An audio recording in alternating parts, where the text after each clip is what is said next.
radiofármacos usados em exames de última geração, fios de irídio para tratamento do câncer de pescoço, implantes com sementes de iodo como alternativa à cirurgia da próstata, tecidos humanos irradiados para transplantes de órgãos. São alguns avanços que as pesquisas com tecnologias nucleares trazem para a medicina.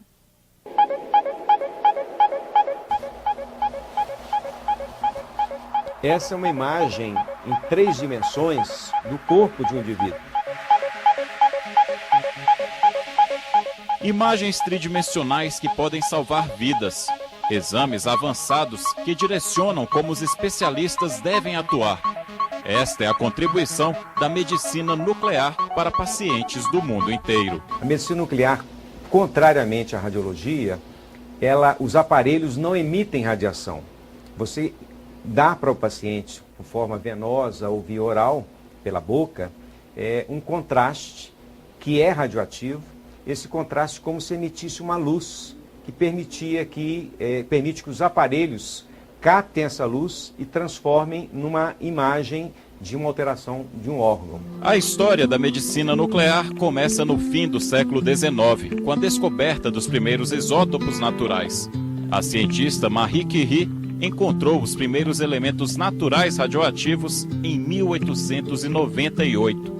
Mas o diagnóstico ocorreu apenas 36 anos depois, em 1934. Especialistas começaram a usar o iodo radioativo para fazer imagens e para tratar o câncer da tireoide, glândula que regula o metabolismo humano. Os exames no Brasil tiveram início a partir da década de 70. Apesar de ser uma ciência recente, a medicina nuclear trouxe avanços importantes para o diagnóstico por imagem e para o tratamento de diversos tipos de câncer. Avanços ligados diretamente a aparelhos de última geração como este aqui, o PET-scan. Ele faz o diagnóstico precoce de tumores que não são detectados normalmente pelos sistemas tradicionais de radiologia. Os sensores luminosos do PET-scan detectam os sinais que o corpo do paciente emite. Antes do exame, é preciso ingerir produtos que traçam um caminho rumo aos órgãos afetados por tumores.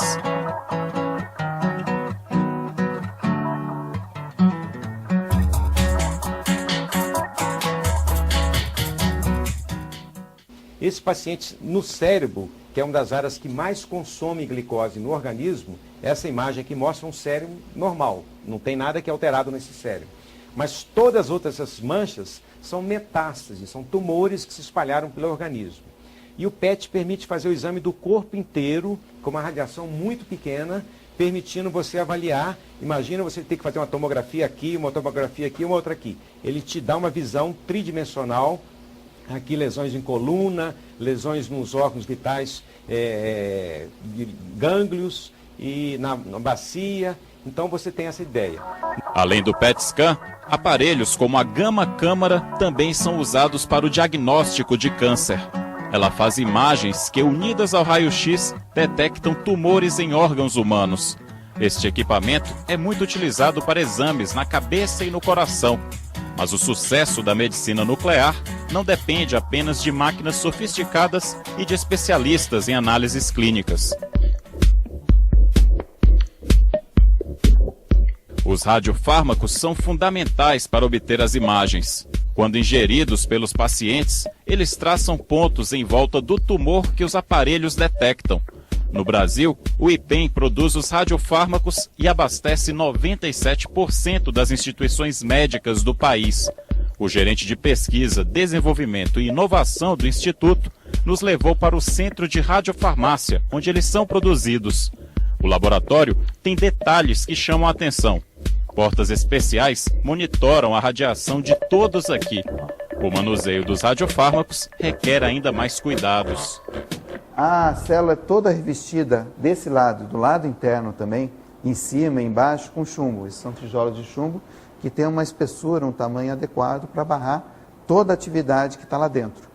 E esse cálculo dessa blindagem é feito visando uma produção futura, um aumento de demanda, tá? Para que a dose de radiação aqui, para quem está manipulando, seja zero. Tá? Por isso que nós estamos aqui podendo fazer, né, essa demonstração. Os radiofármacos também servem para o tratamento de diversos tipos de câncer. Nesses casos, eles direcionam o isótopo radioativo especificamente para o tumor, sem afetar os tecidos sadios. E é nesse campo que a medicina nuclear mais avança. Pesquisadores fazem trabalhos científicos para descobrir terapias na área de oncologia. Maria Elisa Rostelato conduz a produção nacional dos fios de irídio, finíssimas estruturas metálicas que são implantadas em pacientes com câncer de pescoço. A tecnologia nacional trouxe uma economia de 30% para os pacientes que precisam obter o produto. Agora, a pesquisadora do IPEM quer produzir em larga escala as sementes de iodo, pequenos grãos metálicos com pouco mais de 4 milímetros de comprimento. As sementes de iodo trouxeram avanços ao tratamento do câncer de próstata. Numa próstata vão de 80 a 120 sementes e esse implante é permanente. Essa semente não é retirada do paciente. O implante de próstata não é uma cirurgia. Essa é uma das grandes vantagens desse implante. Você não precisa abrir o paciente. Você coloca as sementes através de agulhas. Essas sementes correm dentro de agulhas. Então, ela não é uma cirurgia. E em 2, 3 dias o paciente já retorna à vida normal. E outra grande vantagem desse implante é que os efeitos colaterais, como impotência e incontinência urinária, são muito menores nessa técnica que na cirurgia de próstata. Porque de 70% a 90% dos homens que fazem cirurgia de próstata ficam impotentes. Com essa técnica, esse número baixa muito. As pesquisas nucleares também são importantes para o sucesso dos transplantes de órgãos. Antes de passar pelo irradiador, eles são retirados dos bancos de tecidos de maneira segura, para evitar contaminação. A importância de irradiar esses tecidos é para ter um nível de segurança maior de que esses tecidos não vão transmitir nenhuma contaminação, nenhuma infecção para o receptor, para a pessoa que está sendo transplantada com esses tecidos. Então, tem vários bancos que já estão irradiando, outros estão se preparando para irradiar esses tecidos. Isso já é feito mundialmente. Nós estamos fazendo isso há alguns anos. Mônica Mator também conduz um estudo sobre a mudança de tecidos humanos irradiados. O objetivo é garantir que a irradiação para esterilizar os órgãos seja feita sem promover alterações moleculares. O material de pesquisa é colocado em uma caixa com gelo seco para ser irradiado. O tecido ele é inserido num gelo seco com um dosímetro. E além deste dosímetro, nós temos o dosímetro externo também, que vai nos dar a possibilidade de verificar se aquela dose estipulada foi a dose realmente que atingiu a caixa e o tecido. As pesquisas, os produtos e os tratamentos de medicina nuclear podem conseguir resultados mais expressivos no Brasil. O país quer construir um reator multipropósito para produzir outros tipos de radiofármacos que ainda são importados de outras nações.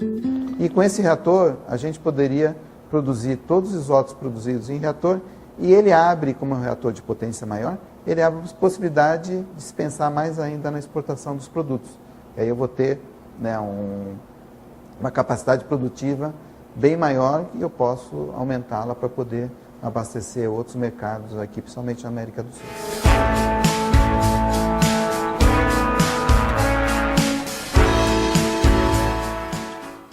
A irradiação é usada para esterilizar também alimentos que servem para pessoas com algum tipo de restrição ou imunidade baixa.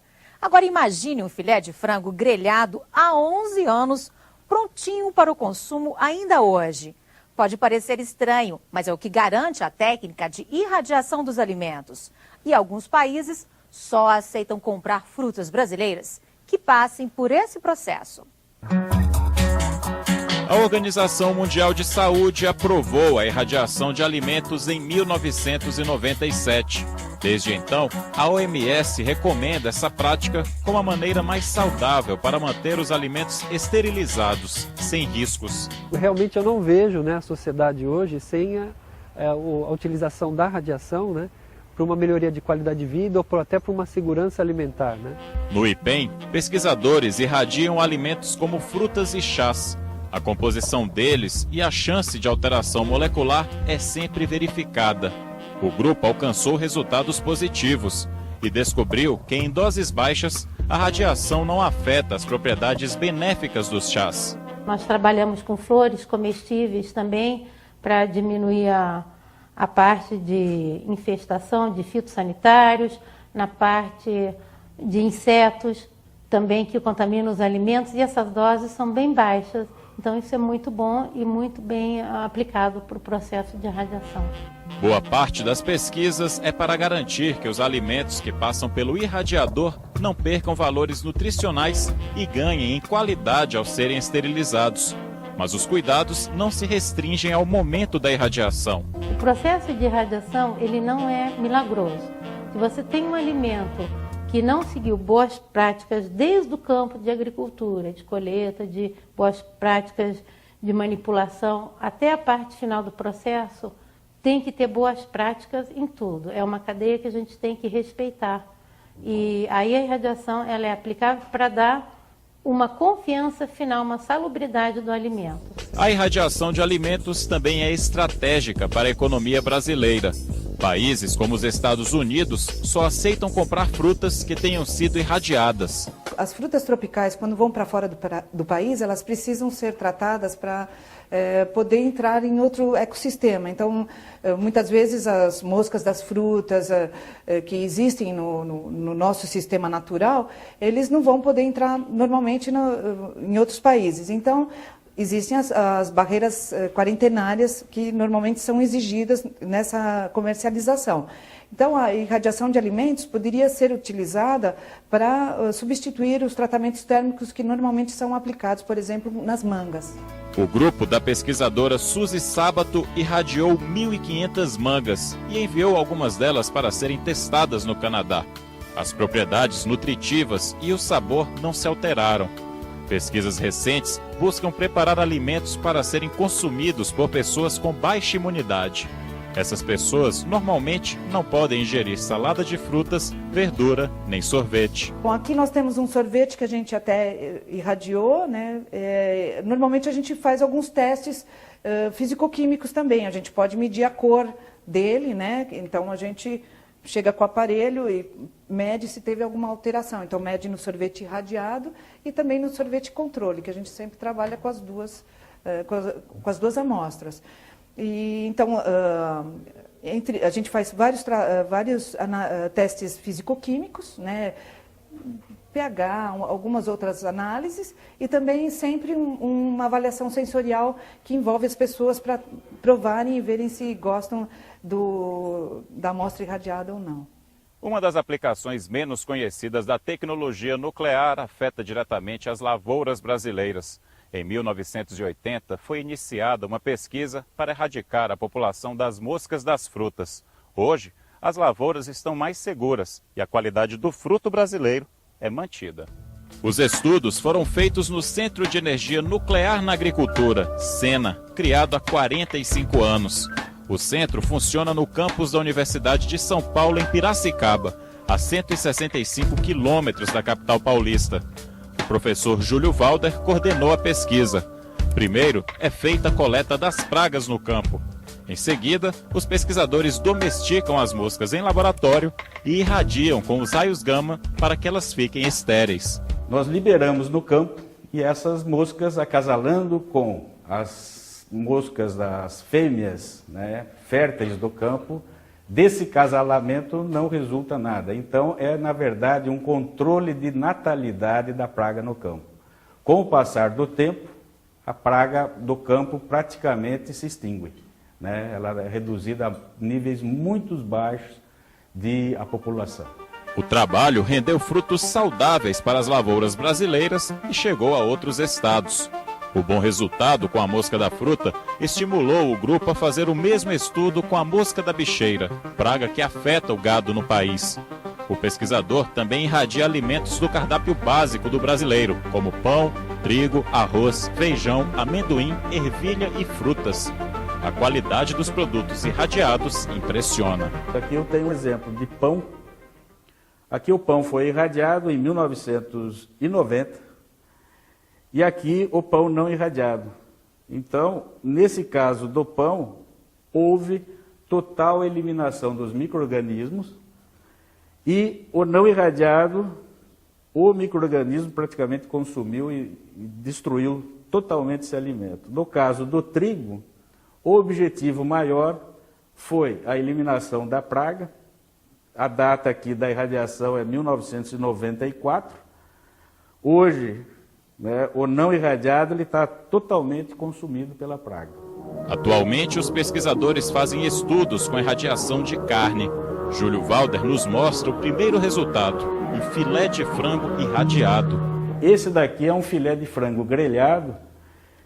Ele sempre teve armazenado a temperatura ambiente e é um processo que foi feito no ano de 2000. Quer dizer, esse ano ele vai completar 11 anos sem refrigeração e próprio para consumo. A exportação de alimentos irradiados no Brasil deve ganhar um grande impulso. Em fevereiro de 2011, o Ministério da Agricultura emitiu uma instrução normativa que reconhece e autoriza o uso da radiação como processo seguro para esterilizar frutas. Isso favorece tremendamente a nossa exportação de frutas. O que está faltando agora, realmente, são os acordos bilaterais com os outros países. Então, esse é o próximo passo. Uma vez atingido esse próximo passo aí, isso abre uma frente imensa de exportação de frutas para o Brasil. Seria a energia nuclear a rota para o fim do desperdício de alimentos e a saída para saciar os milhões de famintos no mundo? Perguntas ainda sem resposta. Uma coisa é certa: os trabalhos dos vários pesquisadores brasileiros no desenvolvimento de tecnologia de alimentos na área de radioatividade caminham nessa direção. A radiação aplicada, por exemplo, em alimentos, aumenta o nível de preservação e a qualidade. Graças a isso, a gente tem um nível de disponibilidade de alimentos muito grande. Mais do que isso, na origem, por exemplo, da agricultura, quer dizer, na agricultura, a preservação de alimentos, a melhora da qualidade das sementes tem sido fundamental a utilização da radiação. Quando você vai na pecuária, a extinção de pragas e preservação de alimentos, fundamental.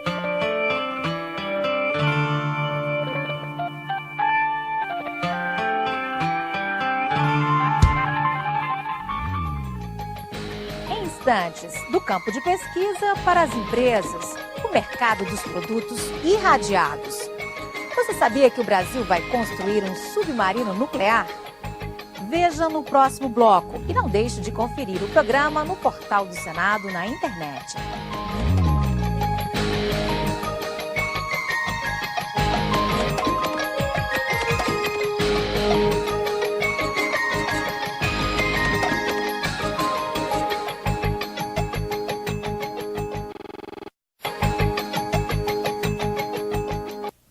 Campo de pesquisa para a economia real.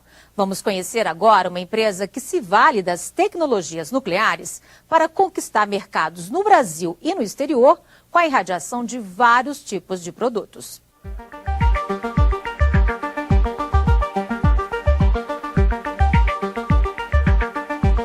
Quando fazem estudos na área de energia nuclear, pesquisadores brasileiros querem que os resultados ultrapassem os limites dos laboratórios.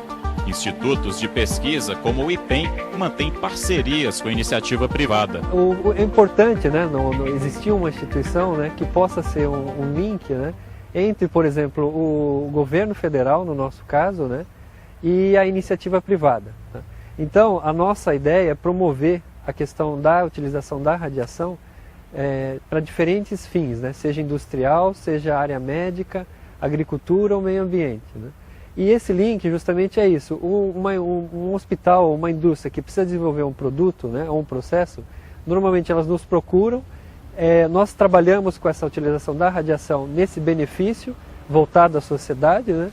E depois de dominada a tecnologia, ela é transferida para a iniciativa privada. Tá? Esse é o nosso link principal. O Sena produz tecnologias que as agroindústrias brasileiras absorvem. Muitas pesquisas usam os conhecimentos em energia nuclear para desenvolver produtos sem uso de radiação.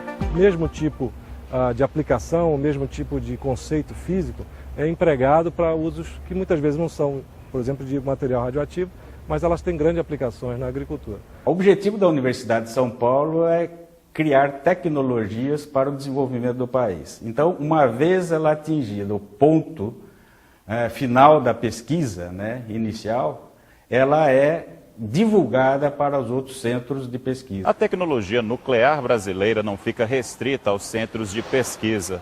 Aqui mesmo é o galpão de uma empresa privada que irradia alimentos, produtos hospitalares e até componentes usados na fabricação de rações. E tudo indica que este mercado é bastante promissor.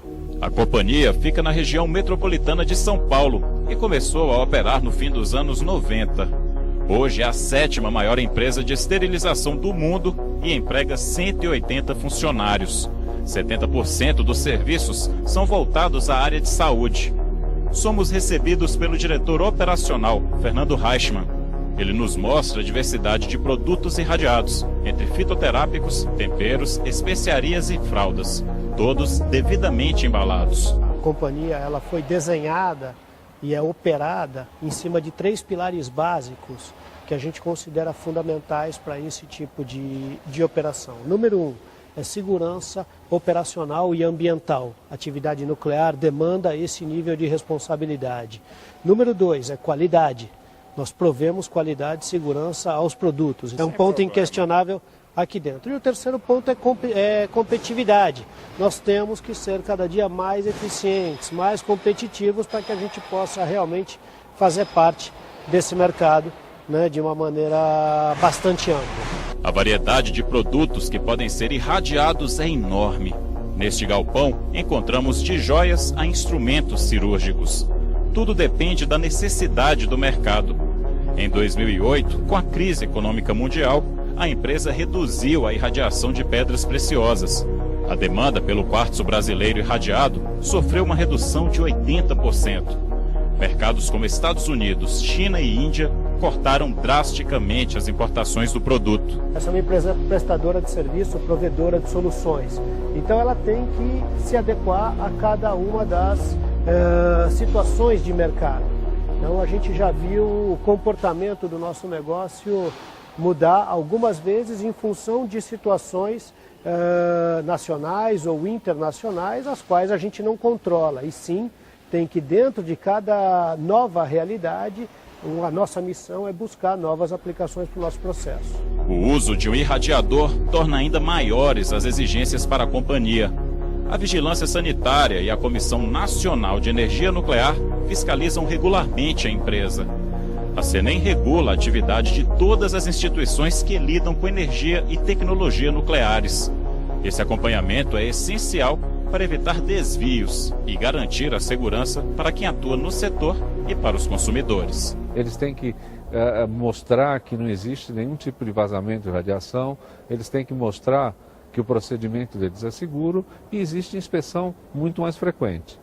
Outras instalações que são de muito menor risco, você tem outro tipo de cadastramento, outro tipo de licenciamento. E a gente entende isso como absolutamente necessário, porque dá um suporte para a atividade em termos de segurança.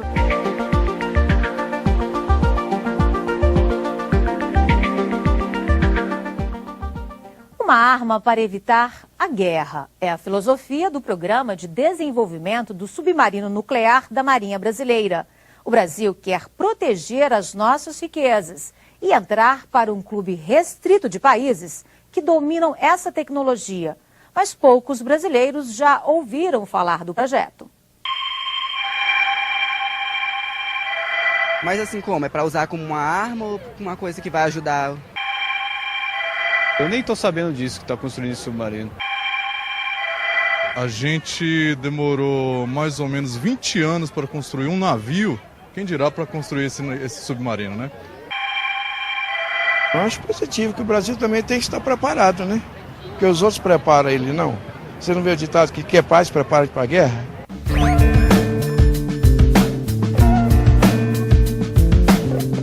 O submarino nuclear ainda é algo distante do imaginário popular brasileiro, mas o governo quer transformar esse sonho antigo em realidade. Em 2008, Brasil e França firmaram um acordo de transferência de tecnologia. A Marinha criou o ProSub, Programa de Desenvolvimento de Submarinos, para receber os conhecimentos do país estrangeiro e desenvolver o projeto nacional. O almirante Fragelli coordena o programa. Nós criamos na França uma escola de submarino nuclear. Até que foi inaugurar em agosto do ano passado, onde ela está transferindo essa tecnologia toda para nós. O mais importante do nosso projeto com a França é a transferência de tecnologia. E nós procuramos a nacionalização aqui no Brasil.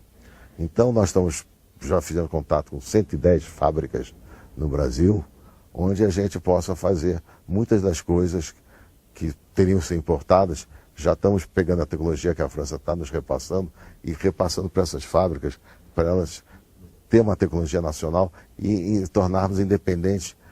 No segundo submarino nuclear que nós vamos fazer, já vai ser totalmente independente, diferente do primeiro, que dependeu muito ainda de equipamentos importados, etc. 81 engenheiros navais estão sendo capacitados na França. Ao todo, 450 vão participar da construção do primeiro submarino. A obra é complexa. Um submarino nuclear tem 900 mil componentes.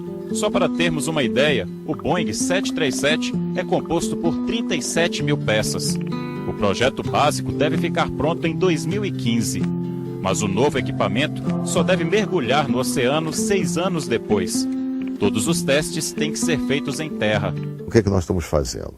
Nós criamos no Centro Tecnológico da Marinha, onde projeta toda a parte nuclear, ela projetou toda em escala 1 por 1, um submarino nuclear em terra, a propulsão do submarino nuclear em terra, que está sendo feito em Aramar, que é o centro de pesquisas da Marinha, e chama-se Labigene. Então nós estamos fazendo a escala 1 por 1, toda a propulsão do submarino nuclear lá. Fica pronto em 2014. E por que tem que ser feito em terra? Porque se você tem tantas dúvidas ainda, tem que fazer tantos testes, que você não pode fazer num submarino. Depois de você dominar todos os testes, todas as dúvidas, você fazer todos os experimentos, é que você pode fazer o que será a propulsão do submarino nuclear. O submarino nuclear não pode correr riscos e não dá certo a propulsão dele. O submarino nuclear é 6 vezes mais veloz que o convencional e consegue navegar por águas profundas por tempo indeterminado. Abastecido por um reator nuclear, ele pode ficar até 30 anos submerso. A bateria dos submarinos de propulsão a diesel dura apenas 5 dias. Após a conclusão da obra em 2021, o governo quer construir mais 3 com tecnologia 100% nacional. Os investimentos serão superiores a 6 bilhões de reais, valor que para a Marinha é considerado pequeno diante da importância estratégica do submarino nuclear. Apenas os 5 países que têm assento permanente no Conselho de Segurança da ONU possuem submarinos nucleares: Estados Unidos, França, Rússia, China e Inglaterra. Para a Marinha, desenvolver essa tecnologia no Brasil pode abrir as portas desse seleto clube. Além disso, o submarino é estratégico para defender as riquezas da extensa costa litorânea brasileira. O Brasil é um país muito rico no mar. Temos tudo que você possa imaginar, no mar nós temos. Minérios, minerais, descobrimos recentemente petróleo na parte do pré-sal. A fauna marítima é fantástica que nós temos, lagosta é uma coisa fantástica, tudo isso. Nós temos que ter alguém que defenda isso. O Repórter Senado fica por aqui, mas você pode conferir este e outros programas no nosso endereço eletrônico, no portal do Senado, na internet. Até o nosso próximo encontro.